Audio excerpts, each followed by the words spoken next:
Hey everyone, welcome back to another episode of FGC Behind the Smoke. We're back in your ear. Thanks for listening still. I'm surprised you haven't gotten sick of my annoying voice, but here we are. So, Boris, what's up, buddy? Hey, brother. Yeah, now we just lost all of our listeners. Okay. What's our episode? Let's give them what they want. What's our episode Yeah. topic today?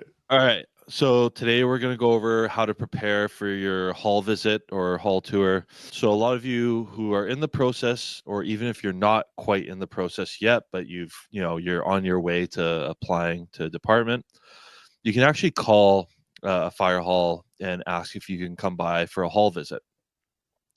It's something that I think, Boris, I can speak for both of us on this, where it's something that we definitely recommend to do, right? Just to kind of get your name out there, go by, see a fire hall, because later on in the process, when you get to your interview, you can actually bring that up, right? And you can talk about how, oh, I actually went to Hall 3 and visited the crew on B platoon or whatever, right? It just kind of shows that you have that level of interest with that department. Um, so yeah, so we're just gonna go over like how you can prepare for it, what to know, what to do, all that kind of stuff, right? Yeah, absolutely. And like Adam kind of touched on it, you can do this way before. Like if you're even unsure whether you want to pursue firefighting as a whole, go to a fire hall in the area, give them a call, give them a visit, and talk to them. See if it is something you want to do. So you can essentially do this before you dump a bunch of money into, a career that potentially could not be for you, right? Yeah, that's a really good point. Yeah, even if you're just on the fence thinking about firefighting, you should go do a hall visit and just kind of see what it's like, see, be able to talk to some of the crews, see what the atmosphere is like in the fire hall and all that kind of stuff. Yeah, especially if you don't know anybody in the fire service, which is, common for a lot of applicants. It gives you a place to start. Some of those guys might even give you their phone numbers to ask them questions. They're going to be super helpful. Just make sure you call them first, right? Would you say that's kind of like the first thing you got to do? I would say that's the first step. Yeah, try to avoid just randomly showing up. I mean, you could, and you know, most of the time the crew's going to be pretty welcoming. They'll let you come in, kind of check out the hall. But if you call ahead of time and you say, hey, I'm really interested in applying for this department. I'd like to come by for a hall visit. Would that be possible? That's also going to allow the crew to have a bit of a heads up, so that way they can also, set some time aside to sit down and chat with you a bit as well, right? Totally. Halls are pretty busy places. Even if you're not dropping calls every minute, you're doing drills, you're doing cleanup, you're doing all kinds of stuff. So if you just show up, it not only limits the amount of time the crew can spend with you, but it just limits the amount of information you potentially will get out of it, right? Yeah, yeah, exactly. So okay, let's say you called a hall.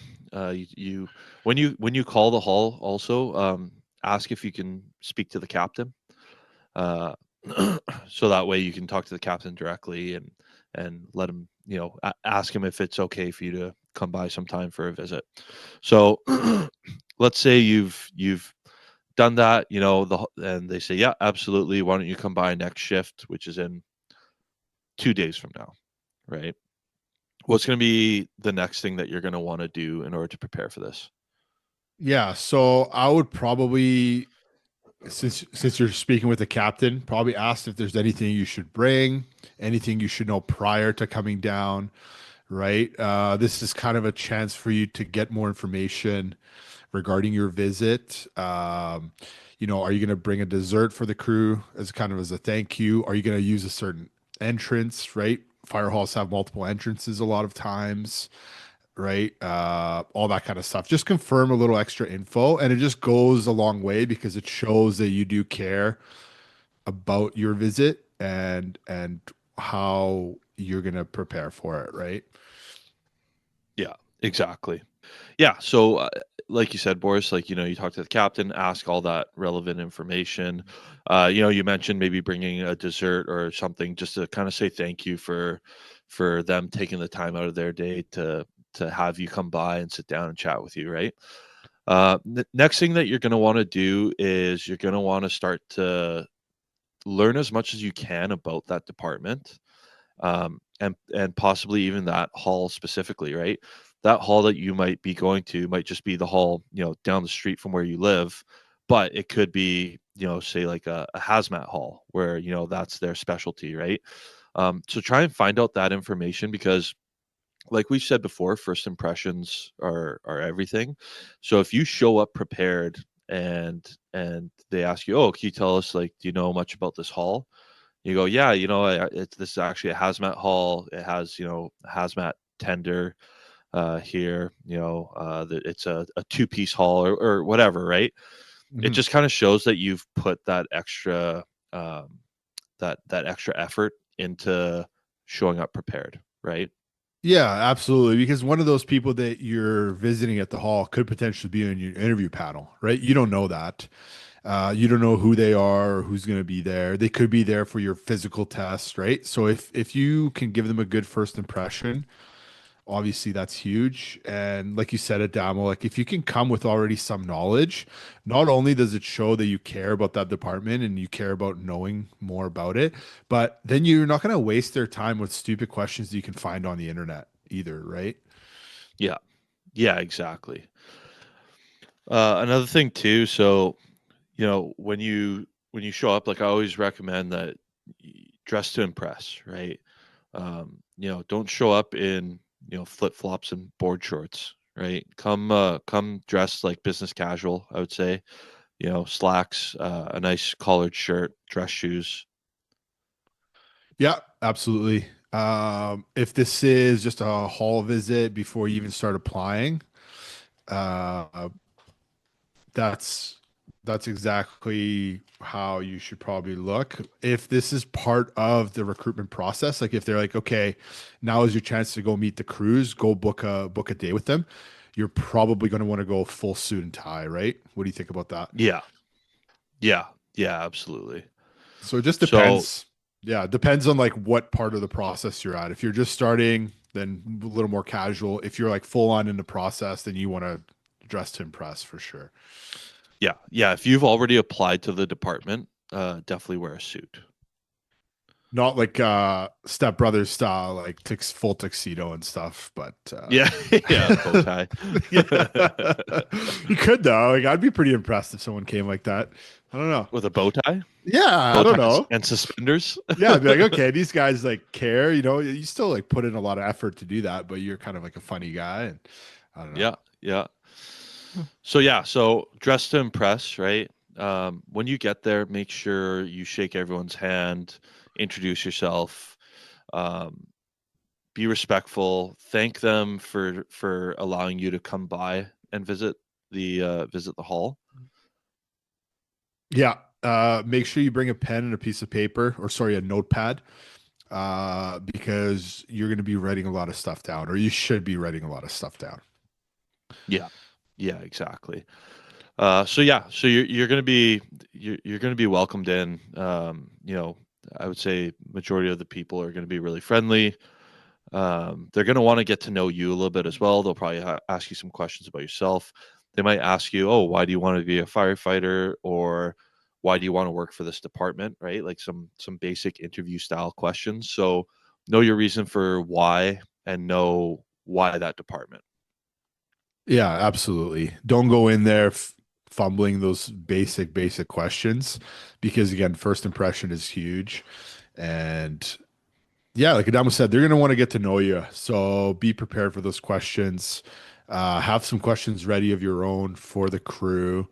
And what do you think, Adamo? Like when you walk in there, do you usually like when I went in, they first directed me right to the Proby. So like when I got in for my hall visit, I did the same thing. I went to my neighborhood fire hall and they welcomed me in and they just said, okay, this is our probationer. Have a chat with him. And once he's done with you, he'll come over and let us know.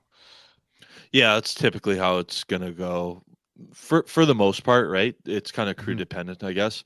Totally. If they don't have a probationer there, they might say, hey, this is our junior guy. He's been on, 2 years. Um, have a chat with him for a bit, and then meet us in the kitchen. Come sit down, have a coffee with us, and they'll have a chat with you for a bit, kind of get to know you. It's also your opportunity to ask questions if you want. I think it's good to have some questions prepared to ask. Hmm. But like we said earlier, don't have questions like some questions that you can find out yourself online, right? Don't go in there and be like, oh, so who's the fire chief? Like that's something you should know. Yeah, have questions again, like depending on what part of the process you're in. If you're just in there to kind of get a feel for the job and understand what firefighting is, then maybe some of your questions should be like, what's something that you don't like about the job, or what's something that would push a lot of people away, right? Like an Yeah, open-ended, personal question that everybody can kind of answer in their own way. Don't be going in there like, oh, well, what's the pay? Right? Again, yeah, like that's something you can figure out on your own, and like, yeah, it's just silly. Um, if you're yeah. in You there can as find that. yeah, but if you're in there like way later down the line, like as part of the process, you're already applying and you already know you want to be a firefighter, then maybe some of your questions should be like, what's one thing that you look what's a characteristic you look for in a probationer, or what do you want to see recruits do in their first week in the academy? Right? Yeah, Something of that sort. Again, open-ended, personal, and you'll get a lot of good information from it. 2 ears, one mouth, right? yeah, yeah. Exactly. Those are really good questions for us that that people could ask, right? And like you said, it is kind of dependent on where you're at in the process, right? You can kind of ask those more open-ended questions um, if you haven't applied yet, but if you're already in the hiring process, you're going to want to ask some more kind of thought out questions, like you had mentioned there. Yeah, and if you guys are listening to this and you are kind of like unsure of what to ask because you don't know what you don't know, right? So feel free to message us, email us, whatever. We're more than happy to help out with that and kind of give you some starter questions you can ask depending on where you are in the process. Yeah, yeah, absolutely. So yeah, so you know what, you're gonna have the opportunity to chat with the crew. Another thing too is make sure you try and remember their names and write their names down. Because like I said earlier, if you do end up getting an interview with that department, you can bring that up at some point in your interview, and you can say, oh yeah, I met with B platoon at Hall 3 with Captain so and so and firefighters so and so, right? It just, like I said earlier, it just kind of shows that you made that extra effort to remember their names as well. Yeah, that's a very good point. You're not name dropping. You're just essentially showing that you took that extra effort into learning who they are and you appreciated their time as much as possible, right? Yeah, yeah, exactly. And then from there, they're going to show you around the hall. They're going to show you the trucks, right? So you're going to be able to like take a look at the trucks, kind of go through what some of the equipment is that they have in there. Depending on where you're at in the process, if you're, say you're already in the process, you've applied, they might kind of quiz you a bit and be like, "Oh, do you know what this is?" Right? They might Hmm. point to a tool. So try and be familiar with the basic um, firefighting equipment that every apparatus is probably going to have on it. Yeah, and if you're going in there unsure about the job, whether you can do it physically, mentally, make sure you test those tools out. Obviously, you're not going to, open up the jaws of life, but like ask the crew if you can hold on to it, right? If you're unsure whether you have the strength, especially heavy rescue tools, like you need a lot of upper body strength to handle those tools. And if you're unsure, ask, right? Be like, hey, do you guys have any heavy tools that you use? Like, can I try holding it? Because if you can't even hold it, then you probably should not be doing this job, right? Yeah, exactly. That's why Boris went into hazmat and I went into heavy rescue. I was just waiting for it. You knew it was coming. I knew, yeah, it was just a layup for you. Yeah. Uh, Dude, I had to seize the opportunity. I mean, you yeah, just kind of lobbed it up there for me. I know, I know. Enjoy it. Happy birthday, buddy. Yeah. No, it's not my birthday. um, But yeah. Francesco's like, oh, is it your birthday? But yeah, like I feel like that's one thing that people don't do is like they're too afraid to touch stuff. And it's like if you're unsure if this job is for you, how are you gonna know, right? The get the tool in your hands. Obviously, don't drop it. Don't smash your toes, but like yeah, if you're already on the fence about the job, like you should be asking more questions than somebody who already is sure that they want to apply, right? Or they're sure about the job. Yeah. Yeah, absolutely. Another thing too is like you gotta remember like whether like Boris said earlier, like they might not be going on a ton of calls while you're there, but they are busy. They have stuff to do. Don't overstay your welcome. Try and read the room a bit, and once you've gotten the information that you want, just say, hey, you know what, I appreciate it, big time. You guys let me come by. I know you guys are busy, and you guys probably have stuff that you have to do. I don't want to overstay my welcome. I'll take off, get out of your hair, but before you leave, make sure again, thank the crew, shake all their hands, say, "Hey, it was great meeting you. Thank you for taking the time again to allow me to come by and meet you guys and to get a bit of a glimpse into your world." Yeah, that's a very good way of putting it. You're probably aiming about that half hour to an hour hall visit, right? I wouldn't say much more than that, eh? Yeah, yeah, I would say if you're around the 45-minute mark and you can tell the crew is kind of starting to get quiet, and it's probably your cue to maybe take off, right? Yeah, like you said, read the room, have that social IQ to know it's time to go. Um, Sometimes you'll just get saved by the bell and they'll, have to go on a call and then that's your cue to leave right there. But also make sure you get the information of the most junior person there if you can. Usually they're super helpful and they'll give you their phone number or contact information so you can ask them more questions later down the line. Yeah, absolutely. Just mention to them like, "Hey, would you mind if I got your contact info? If I had any questions, I wouldn't mind kind of picking your brain, right?" I can't really see anyone saying no. No, and I don't know how you feel about this, Adamo, but I've actually seen the opposite. Like guys will be super helpful. They'll give their phone number out, and then that person who came by the hall never calls them. Yeah, And it's like, yeah, dude, you had this opportunity to, get more information from a firefighter on the floor, and you never took that chance. yeah, It's not a good look either. So if you're gonna take someone's phone or contact information down, like make sure that you're utilizing that resource, right? yeah, yeah, absolutely.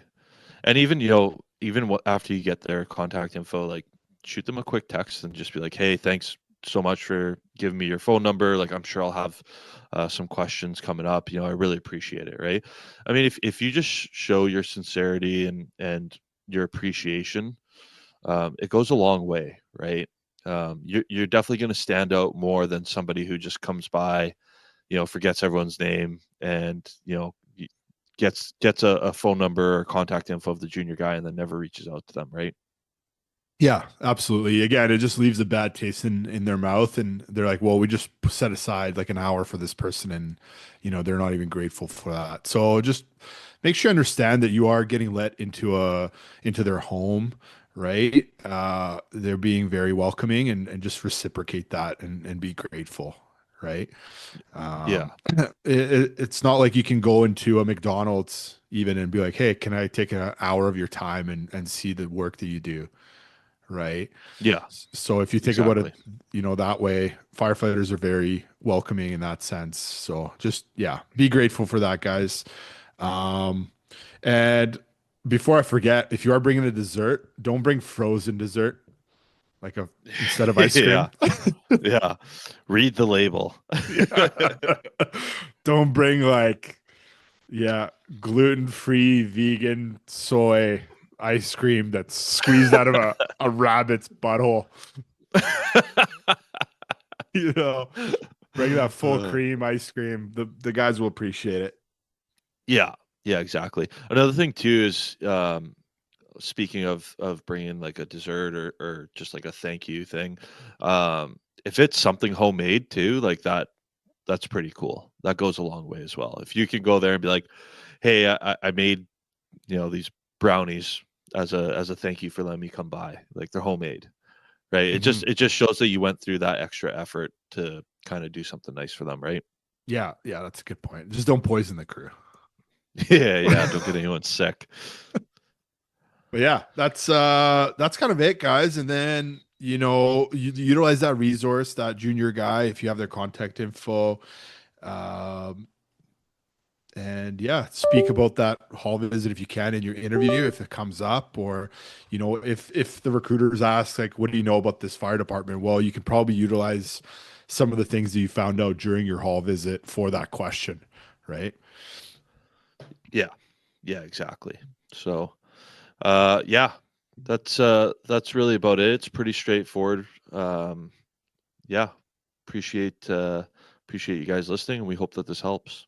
So we have just created our Patreon program and it's online. We'll put a link in the description of this episode. It's got all our freebies on there. So it's got resume templates, the interview checklist, The competitive edge checklist. yeah, competitive edge checklist. And we're also going to be diving into more in-depth interview episodes and hiring process stuff. And we're going to be posting it on there. It really does help us out because then we're able to pay Francesco for producing this podcast. If it wasn't for him, we'd be hooped. You guys missed the part where we were just trying to turn this microphone on before this episode. Yeah. Yeah, exactly. Yeah, we wouldn't be anywhere without him. So we'd like to start paying him a lot more. And it's also going to be a way for us to just upgrade to better audio equipment, better cameras, better lighting, and all that kind of stuff to bring you guys a better experience with this podcast. Yeah, and that was your idea actually, Damo, with the whole going over every interview question kind of in depth and really getting into the interview panel stuff. Yeah, we'll be going into that in really great detail, really breaking apart the questions and just talking about like what they're actually asking in these questions, right? And yeah, it's going to be good. It's going to be a lot of info, a lot of really, really good info. And if it's not, let us know. We also have a chat group in there as well on Patreon. That's right. So if there's, guests you want us to see, bring on, or if there's questions you want us to ask or talk about on the podcast, you're more than welcome to ask us on there. Yeah, for sure. And like when it comes to those behavioral / situational type questions, we can break down a question and talk about it for probably half an hour. Yeah. Right. Just one question. Easily. So there's going to be a lot of really good info on that. And like we said, it's going to really help support the podcast so we can upgrade better equipment and also keep Francesco around so that way there is a podcast. Chaining him down to the table would be too cruel. Yeah. Right on. Yeah. As always, if you have any questions, shoot us whatever. Yeah. Shoot. Yeah, just message us on whatever platform you kids are using these days. Yeah. I think we're on all of them. Yeah, exactly. So let us know. Happy to help, and yeah, good luck with your guys' process. All right. Take care, guys. Bye. Noise.